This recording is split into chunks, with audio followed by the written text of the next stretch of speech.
Viewers, अगर हम मोटापे की बात करें तो मोटापा ऑब्वियसली तमाम बीमारियों की जड़ कंसिडर किया जाता है। बहुत से लोग वेट गेन कर रहे होते हैं अक्सर अपने खाने पीने ईटिंग हैबिट्स की वजह से। बहुत से लोगों का ये एक जेनेटिक रीज़न होता है, जेनेटिकली उनके जीन्स में ऐसी चीज़ होती है जिसकी वजह से दे आर लाइक ओबीस या आहिस्ता आहिस्ता मोटे हो जाते हैं।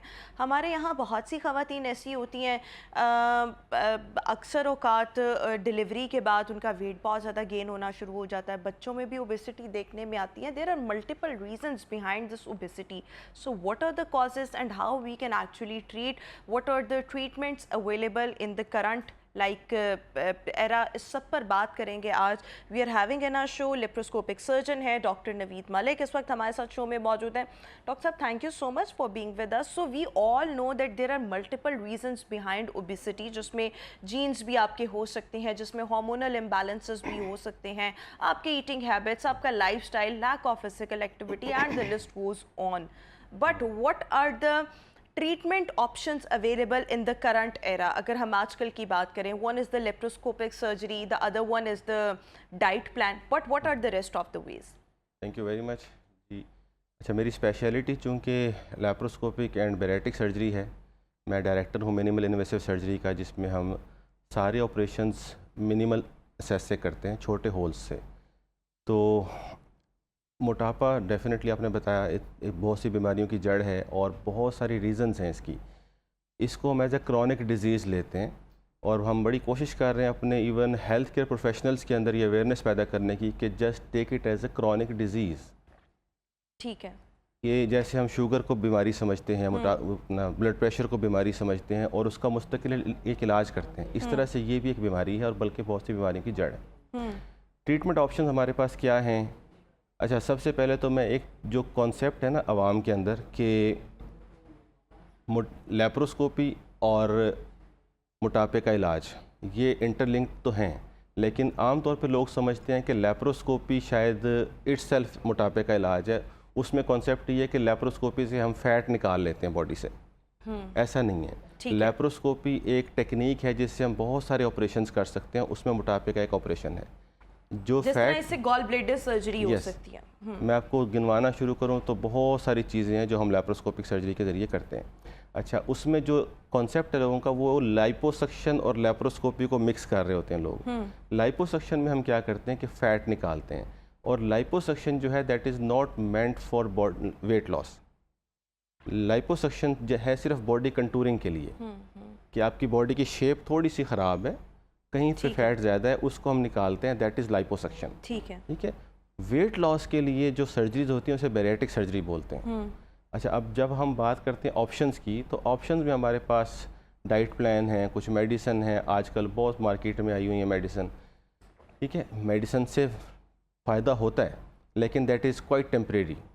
जो कंपनीज क्लेम करती हैं कि हमारी मेडिसिन से 10 to 12% वेट लॉस होता है। फॉर एग्जांपल, एक बंदे का वेट है 150 kg, जो हमारे लिए नॉर्मल वेट है, हम तो इस वेट में डील करते हैं। मैंने हैवीएस्ट जो 360 kg तक को ऑपरेट किया। अच्छा जी। तो 150 kg में से अगर आप 10 to 12% माइनस करें तो it's around 15 to 20 kg maximum. ठीक है। वो 130 पे आ जाएगा with all efforts, change, lifestyle change और सब कुछ करने के बाद आपने 15-20 kg वेट लूज़ किया इन 6 months। और वो दैट्स क्वाइट एक्सपेंसिव मेडिसिन। लाखों रुपए लगाने के बाद 6 महीने के बाद आपने 15 to 20 kg वेट लूज़ किया, जैसे ही मेडिसिन स्टॉप करेंगे आप वापस चले जाएंगे। ठीक है, ग्रेजुअली वो वापस आना, और उसे हम कहते हैं रिबाउंड फिनोमेना।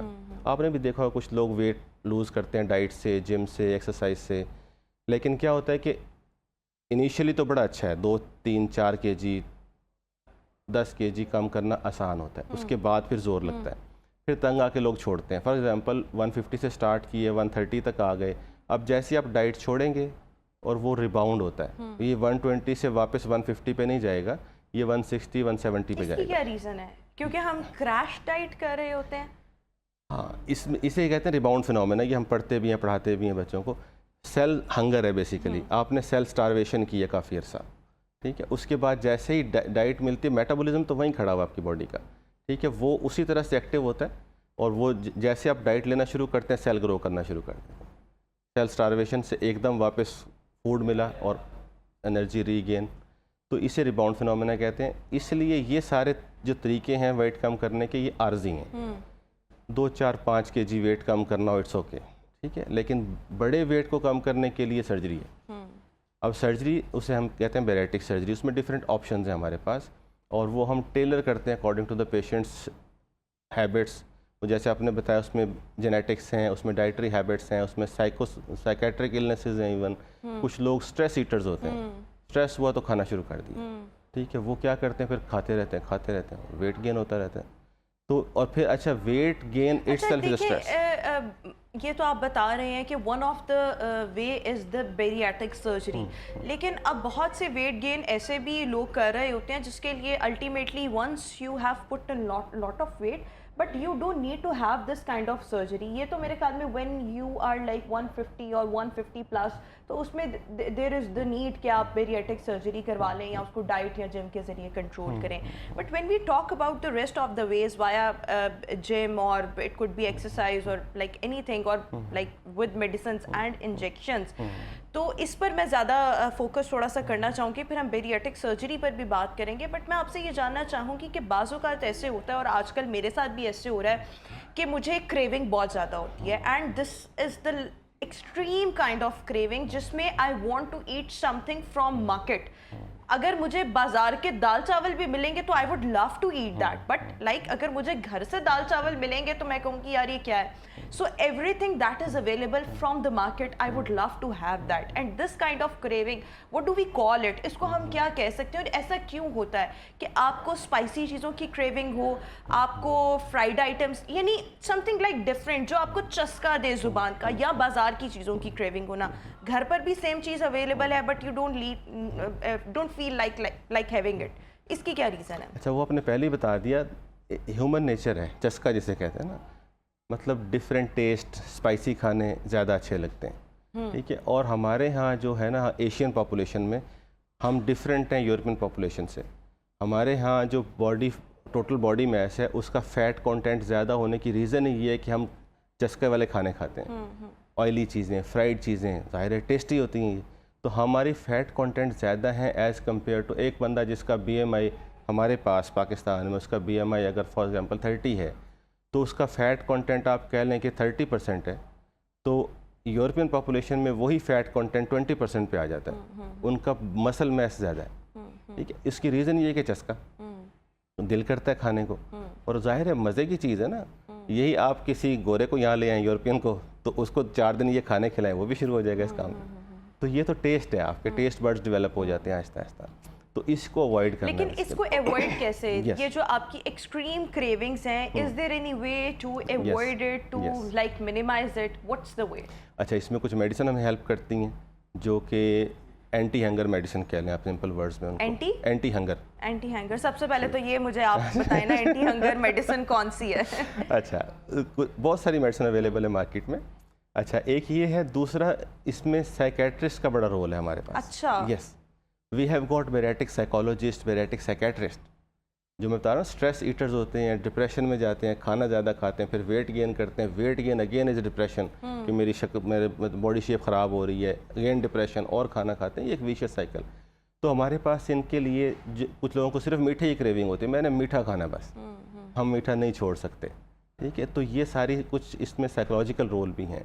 तो हमारे पास बेरेटिक साइकोलॉजिस्ट, बेरेटिक साइकेट्रिस्ट जो उनका सेशन करते हैं बाकायदा, उनसे बातचीत करते हैं और उनको इस तरफ लेकर आते हैं। लेकिन ये again I would ask the same question कि क्या तरीका है क्रेविंग्स को फुल स्टॉप लगाने का या इसको मिनिमाइज करने का? मिनिमाइज हम कर सकते हैं, इसको हम किस तरीके से कंट्रोल कर सकते हैं? मिनिमाइज हम कर सकते हैं। ये बिंज ईटिंग वाला जो रुझान है, बार बार खाना, वक्फे वक्फे से खाना, इसको थोड़ा सा मैं बताता हूँ। हमारे जो साइकेट्रिस्ट हैं तो वो डील करते हैं, जो हम with the passage of time हमने सीखा है, लर्न किया इससे, वो ये कि हम पेशेंट से कहते हैं आप खा लें, हर 3 घंटे बाद भूख लगती है नॉर्मली, और आप आधा घंटा वेट कर लें, ज़्यादा नहीं, 3 घंटे जैसी भूख लगी आप फ़ौरन ना खाएं। एक तो थोड़ा सा स्टॉप कर लें, दूसरा आप ये जितने भी दरमियान के फूड्स हैं ना उनको कन्वर्ट कर लें अपने प्रोटीन डाइट के अंदर, ठीक है। जस्ट लाइक कबाब हो गया, टिक्का हो गया, या सबसे अच्छा है सैलड और ये बीन्स, बॉइल्ड बीन्स और सैलड, इसको मिक्स कर। 3 घंटे के बाद आपको भूख लगेगी, आधे घंटे का इजाफी वक्फा लेना है और उसके बाद आपने कोशिश करनी है to consume something from the protein Proteins, portion, yes, yes. ठीक है, उसमें आपका कबाब ग्रिल फॉर्म में कुछ ना कुछ हो सकता है, आपके नट्स और सीड्स भी मेरे ख्याल में हो सकते हैं, बट उसके साथ साथ लाइक अक्सर ऐसे होता है कि मैं, क्योंकि मेरे अपने साथ ये हो रहा है, तो मुझे चाय की भी क्रेविंग्स उसमें होती है कि मैं अगर कुछ फ्राइड खा रही हूँ तो साथ चाय, सो चाय, क्या चाय का पोर्शन भी कंज्यूम किया जा सकता है along with some kind of like light snack? चाय को कॉफ़ी में कन्वर्ट करें, ब्लैक कॉफ़ी या दूध वाली? आइडियली तो ब्लैक कॉफ़ी है। अच्छा ठीक है, उससे वेट लॉस भी होता है, आपका बॉडी अब मेटाबॉलिज्म हमें कॉफ़ी भी पसंद है तो हमें वो पसंद है जिसमें चीनी भी हो, वो कॉफ़ी नहीं भी है हो। वो कॉफ़ी नहीं है, वो तो मज़ा है, अगेन चस्का है, ठीक है ना। तो वो black coffee, boiled egg best diet है, यकीन करें। नाश्ते में अगर आप इसकी रूटीन बना लें, यू विल लूज वेट। अच्छा, boiled egg along with black coffee, yes, हाँ, ये फिर फ़ायदेमंद होगा डेफिनेटली। और अक्सर ऐसे भी होता है, लाइक अगर मैं अपनी बात करूँ तो मेरे से ब्लैक कॉफ़ी नहीं पी जाती, बट क्या हम इसको मतलब इसको शिफ्ट कर सकते हैं चाय के साथ चाय, लाइक ब्लैक टी जिसमें दूध ना हो, खाली उसके साथ कर सकते हैं, क्या उसका भी फायदा होगा? उसमें दूध भी ना हो और शुगर भी ना हो, सबसे इम्पोर्टेंट जो एक कहवे की आपको फॉर्म मिलेगी, जो चाय का बेसिकली कहवा होता है, तो ये आपके लिए एक हेल्दी डाइट हो सकती है। अच्छा, इसके साथ साथ अगर हम डाइट की बात करें, सो ओवरऑल हमारी डाइट कैसी होनी चाहिए? Like if we want to sustain our weight, like if I am right now 50, so I would stay at 50, ना ये बढ़े ना ये कम हो, तो इसके लिए किस किस्म की डाइट का मुझे इस्तेमाल करना चाहिए, या और लोगों को जो हमें डेफिनेटली इस वक्त देख रहे हैं? अच्छा, मैं हमेशा कहता हूँ जैसे हमारे चेहरे मुख्तलिफ हैं, हमारे बाकी चीज़ें मुख्तलिफ हैं, इस तरह से हमारा अंदर का सिस्टम डिफरेंट है। मुझे पेशेंट्स कहते हैं डॉक्टर साहब उसको ये दवाई दी थी, उसने ये लिया था तो वो ठीक हो गया था। मेरा क्वेश्चन होता है कि आपकी शक्ल उससे मिलती है? नहीं मिलती। इस तरह से हमारा डिफरेंट सिस्टम है।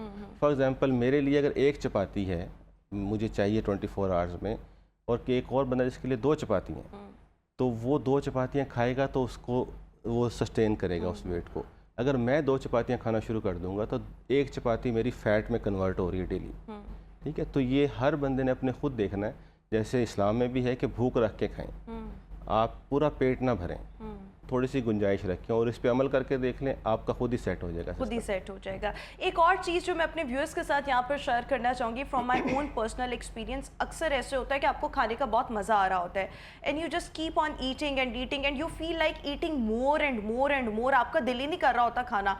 व्हाट आई फील कि जब ऐसी नौबत आए ना, आप एक दफ़ा खाने में ना अपना ध्यान बटाएं, आपको लगा you are full, you are done, लेकिन आपका और दिल कर रहा है खाने को, ज़रा एक चक्कर लगा कर आएँ बाहर का, या थोड़ा सा पानी पिए, थोड़ा सा 5 मिनट का जो वक्फा होगा ना, ऑटोमेटिकली आप उसके बाद आपका खाने का दिल ही नहीं करेगा। ये 5, 7, 10 मिनट की गेम होती है, और अगर आप अपने आप को कंट्रोल कर लेना, तो टू बी वेरी ऑनेस्ट, ये मैंने खुद करके देखा, आपका फिर उसके बाद दिल ही नहीं करता खाने का।